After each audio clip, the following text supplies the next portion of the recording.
জয় হিন্দ friend, Baraipur physical training academy থেকে বলছি। আমার নাম অভিজিৎ মন্ডল। তোমার টাইটেল থেকে বুঝে গেছো আজকে আমরা কোন টপিক আলোচনা করতে চলেছি। আমরা এমন একটা রাজ্যে বন্ধুরা বাস করছি, সেই রাজ্যে নতুন ফর্ম ছাড়তে গেলে আন্দোলন করতে হচ্ছে আমাদেরকে, পরীক্ষা নিতে গেলে আন্দোলন করতে হচ্ছে, ছেলেদের চাকরি জয়েন করতে গেলে আমাদের আন্দোলন করতে হচ্ছে। আলটিমেট আন্দোলন না করলে কোনো কিছু হবে না, আমাদের আন্দোলন করে বাঁচতে হবে। তাই জন্যে আমরা 1 মার্চ আমরা আন্দোলন ডেট করেছি। কি নিয়ে আন্দোলন করবো? আমরা ওবিসির কেসটা তাদের খুব তাড়াতাড়ি মিটে যাক। ওবিসি কেস মিটুক বা না মিটুক, আমাদের যেন পরীক্ষাটা হোক। সবাই যেন, হাইকোর্ট বলেই দিয়েছে যে কি বলেছে, যে অনগোয়িং প্রসেসের ওপরে কোনো নিষেধাজ্ঞা নেই। আমাদের কিন্তু রাজ্য কি করছে, রাজ্য ওবিসি কেসটাকে সামনে রেখে আমাদেরকে পরীক্ষা নিচ্ছে না। পরীক্ষা তো নিচ্ছে না, ঠিক আছে, পরীক্ষা নিচ্ছে না, ওবিসি কেসটা মিটে যায়। তার জন্যও কি করে মানুষ সুপ্রিম কোর্টকে রিকোয়েস্ট করে যে আমরা কোনো পরীক্ষা নিতে পারছি না ওবিসি কেসের জন্য, কেসটা মিটে যাক। কিন্তু কি হচ্ছে, ওবিসি কেসটা না মেটানোর জন্য হাফ দিন অ্যাবসেন্ট থাকছে কপিল দেব শর্মা, হাফ দিন যাচ্ছে না কেস অ্যাটেন্ড করতে। এই করে ছেলেদেরকে 1-1.5 বছর পুরো নষ্ট করে দিল। তাই জন্য সবাইকে বলছি কি, 1 মার্চ সবাই কিন্তু 11টার মধ্যে সেলিব্রেশন চলে এসো। সবাইকে একসঙ্গে না হলে কিন্তু আন্দোলন সফল হবে না। আন্দোলনটা সফল করতে হবে, সরকারের মুখ থেকে গিয়ে পরীক্ষার ডেটটাকে ছিনিয়ে আনতে হবে সরকারের মুখ থেকে আন্দোলন করে। যারা ভাবছো না আমরা যাবো না, আমরা ঘরে বসে থাকবো, কিন্তু ঘরে বসে থাকলে হবে না, ভয় পেলে কিন্তু হবে না। আন্দোলন করেই চাকরির ডেটটাকে, পরীক্ষার ডেটটাকে যে ছিনিয়ে আনতে হবে। তাহলে 1 মার্চ সবাই 11টার মধ্যে চলে এসো, শিয়ালদা স্টেশনে দেখা হবে তোমার সঙ্গে। আমি তো যাচ্ছি, আমার একাডেমি থেকে সবাই যাচ্ছে, বারাইপুর একাডেমি থেকে।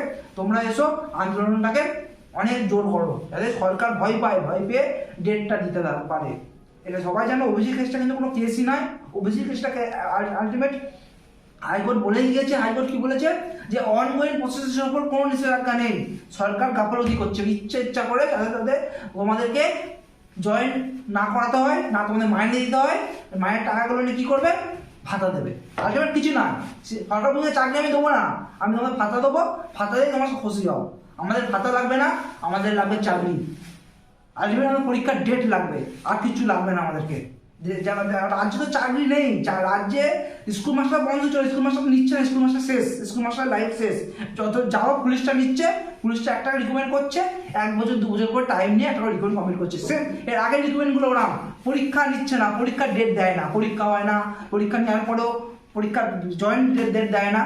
এই আন্দোলন করে সব করতে হচ্ছে, কিছু করার নেই। ভাগ্য আমাদের খারাপ, ওই সময় রাজ্যে বাস করছি আমরা, আন্দোলন আলটিমেট করতে হবে।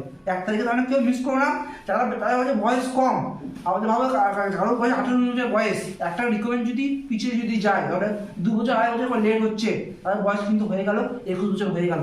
21 বছর পর তুমি চাকরি না যদি পাও, আর একটা পরের রিকমেন্ডে তুমি যাবে, পরের রিকমেন্ডের জন্য আরও 2 বছর 2.5 বছর খেয়ে গেলে, তখন তুমি কিন্তু বাচ্চার বলে না, অনেক সিনিয়র হয়ে গেলে, মাথায় চাপ চলে এলো। আমার তো এরকম দেখাতে হচ্ছে, আমার স্টুডেন্টের কথা বলে, আমার স্টুডেন্টের কথা কিছু বলি, তারা এই ওবিসি কেসটা মিটছে না বলে কিছু ছেলে পড়াশোনা ছেড়ে দিল, ছেড়ে চলে গেল, চলে কাজ করছে, প্রাইভেট হোক কাজ করছে। কি করবে? বাইরে টানতে পারছে না।